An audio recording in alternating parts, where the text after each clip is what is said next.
My sister tried to charge me rent for the house I paid off. I never thought my own sister would try to turn my generosity into a paycheck. 3 years ago, our mom got sick. Not just a few hospital visits sick. I mean months of treatments, bills piling up, and eventually she couldn't work anymore. My sister, Amanda, and I were the only family she had nearby. At the time, Amanda was living with mom in the family house. I had moved out years earlier and built a pretty stable career. So when the medical bills started stacking up, I stepped in and helped as much as I could. What started as helping slowly turned into me paying for almost everything. Hospital bills, medication, groceries, utility bills, even the property tax. Amanda kept saying she would contribute when things got better. They never did. By the time mom passed away last year, I had spent close to $60,000 keeping everything afloat. The house still had about $18,000 left on the mortgage. I paid it off so Amanda wouldn't have to worry about losing the home while she figured out her life. At least, that's what I thought I was doing. A few months after the funeral, Amanda called me and said we needed to talk about the house. I figured she meant paperwork or ownership details. Instead, she sat me down at the kitchen table and slid a printed document toward me. A rental agreement. I stared at it, thinking maybe I misunderstood. She said since I technically paid off the mortgage, that meant I owned half the house, and if I ever wanted to stay there or use it, I would need to pay rent to her. Rent? For the house I just finished paying off.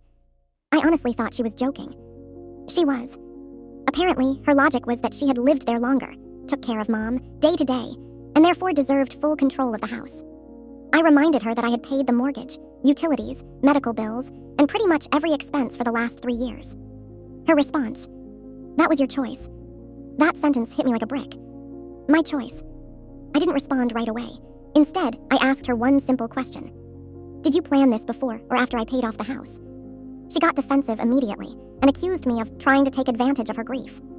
Within a week, the entire family somehow got pulled into it. My aunt called me saying I should just let Amanda have the house because she's struggling. My cousin told me I was being petty about money. None of them seemed to remember who actually paid the bills when mom was alive. The final straw came during Thanksgiving. Amanda invited everyone to the house and decided that was the perfect time to confront me in front of the entire family. She told everyone that I was threatening to kick her out of her own home. That was the moment I realized she had been rewriting the story the entire time. So I stood up and calmly pulled out a folder I had brought with me. Inside were 3 years of receipts. Mortgage payments, medical bills, utility statements, bank transfers. I laid them all out on the dining table. The room went completely silent. Then I said, "If anyone here thinks I'm being unfair, you're welcome to reimburse me for what I paid." No one spoke. Not a single person. Amanda looked furious. She said bringing receipts to Thanksgiving was manipulative.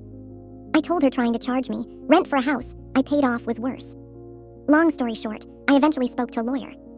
Since the house was still legally under mom's estate when I paid the mortgage, it technically belonged to both of us equally. But the lawyer also said something important. I could force the sale of the house. So that's exactly what I did.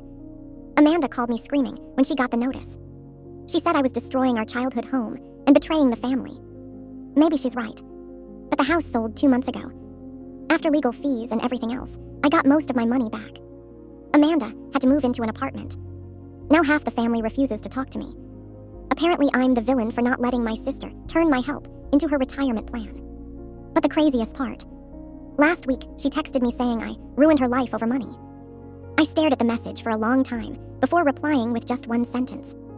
"You mean the money I spent saving mom's house?"